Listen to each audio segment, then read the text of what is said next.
इस पर एक बहुत प्यारी स्टोरी है कि दो एंजल्स जो भगवान के दूत होते हैं वो नीचे आते हैं। उसमें से एक दूत बहुत ज़्यादा पावरफुल होता है। अब वो लोगों की परीक्षा लेने के लिए नीचे आया है कि कोई व्यक्ति किसी और की कितनी मदद कर रहा है या नहीं। तो एक बड़े से बंगले में जाता है और वो सोचता है कि ये बड़ा बंगला है तो चलो इन्हें मदद मांगते हैं कि हमें रात को रुकने के लिए कोई जगह अगर ये दे सके। तो भाई वो वहाँ जाते हैं और बात करते हैं, डोरबेल बजाते हैं। वहाँ पर रईस इंसान आता है और कहता है भिखारी लोग चलो यहाँ से, यहाँ पे कोई धर्मशाला थोड़ी ना खोल के रखी है कि तुम आगे मुंह उठाकर, चलो जाओ यहाँ से। जितना बड़ा बंगला उतना ही छोटा दिल था, कोई अच्छे कर्म करना नहीं चाहते थे। फिर भी ये रिक्वेस्ट करते हैं कि भाई दूर दूर तक कोई गांव नहीं है, प्लीज आप रुकने के लिए हमें जगह दे दीजिए। वो आधा मन से उन्हें गैरेज में बाहर रुकने के लिए उनकी व्यवस्था कर देते हैं। ना उनको खाना देते हैं ना कुछ, सिर्फ घास पर लेटने के लिए जगह दे देते हैं। तो वो दोनों एंजल्स वहां होते हैं, लेटे हैं। तो एक जो छोटा एंजल है वो बड़े एंजल से कहता है कि भाई देखा तुमने, ये कितना बुरा मनुष्य है, इतना बड़ा कोठी है इसका, एक काम करिए कि इस कोठी को बर्बाद कर दीजिए, बिकॉज ये तो बहुत ही बुरा मनुष्य है। तब वो लेटे लेटे ऊपर सीलिंग पर देखते हैं और देखते हैं कि वहां से सीलिंग थोड़ी ब्रेक हो रही है। तो घर बर्बाद करने की बजाय उन्होंने अपनी पावर से ऊपर जो सीलिंग थी उसको रिपेयर कर दिया। तो कहते हैं अरे इन्होंने रुकने के लिए जगह दी ना, सीलिंग रिपेयर कर देते हैं, कोई बात नहीं। तो अपनी पावर्स का यूज करके सीलिंग रिपेयर कर देते हैं। तो ये छोटा एंजल बड़ा कंफ्यूज हो जाता है कि ये मनुष्य इतना बुरा है फिर भी उसका अच्छा किए जा रहे हैं, इसका तो महल ही निकाल देना चाहिए या पैसा भी लूट लेना चाहिए था। फिर वो जाते हैं दूसरे शहर में।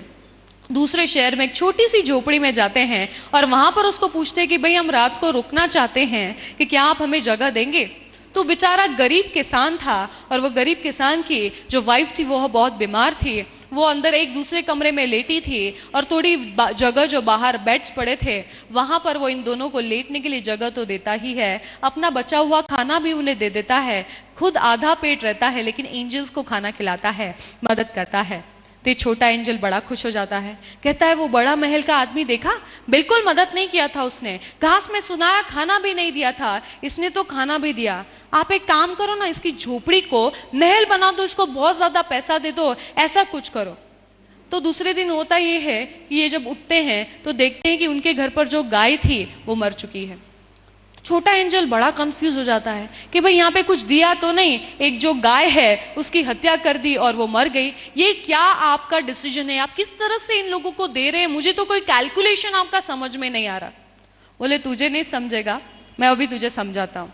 हुआ ये कि वो जो बड़ा सेठ था ना, तूने कहा कि उसका पूरा घर तोड़ दो, ये कर दो, वो कर दो, उसका बुरा करो, और मैंने सीलिंग रिपेयर कर दी। मैंने सीलिंग इसलिए रिपेयर की थी, वो बुरा मनुष्य है, उसके पुश्तैनी लोग उसके लिए बहुत बड़ा धन छोड़कर गए हैं जो ऊपर उन्होंने सीलिंग के पास छुपाया था। वो सीलिंग अगर रिपेयर में नहीं करता तो धन कुछ ही दिनों में नीचे गिर पड़ता और ये और करोड़पति बन जाते। मैंने सीलिंग रिपेयर करके ऐसे रिपेयर की है कि वो चाहे भी तो सालों तक उस धन तक कभी पहुंच नहीं पाएंगे।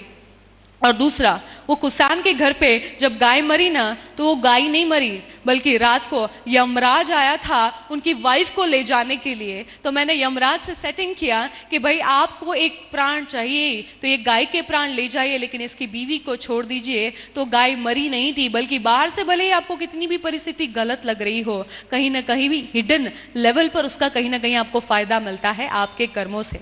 तो आज अगर आपको लग रहा है मेरे साथ सब बुरा होता है, मेरा एक्सीडेंट हो गया, मैं मर गया, या मुझे कुछ लग गया, या मेरे को पैसे नहीं मिल रहे, तो समझ जाइए कि ये भी कहीं ना कहीं प्लानिंग है वो ऊपर वाले की, कि शायद कोई बुरी घटना टल रही है। एक्सीडेंट हो गया तो हो सकता है कि बड़े एक्सीडेंट से या मृत्यु से आपको बचाया हो सकता है आपकी जॉब छूट गई हो इसलिए ताकि कि आप बड़ा बिजनेस कर सके, हो सकता है कि आज ये छोटी प्रॉब्लम्स आपको भविष्य की बड़ी कल्पना या बड़ा गिफ्ट आपको मिलने वाला है इसलिए आ रही है। तो जीवन में अपने कर्म करते रहिए और सकारात्मक कर्म करते रहिए, भले ही आपको रिजल्ट्स कैसे भी मिले, वो रिजल्ट्स कहीं ना कहीं स्टोर हो रहे हैं और आपको सही समय पर शायद मिल भी रहे होंगे। तो कर्म करने पर काम करते रहें। बिजनेस का सोचा है तो उस पर एफर्ट भी लेंगे। एक ऐसा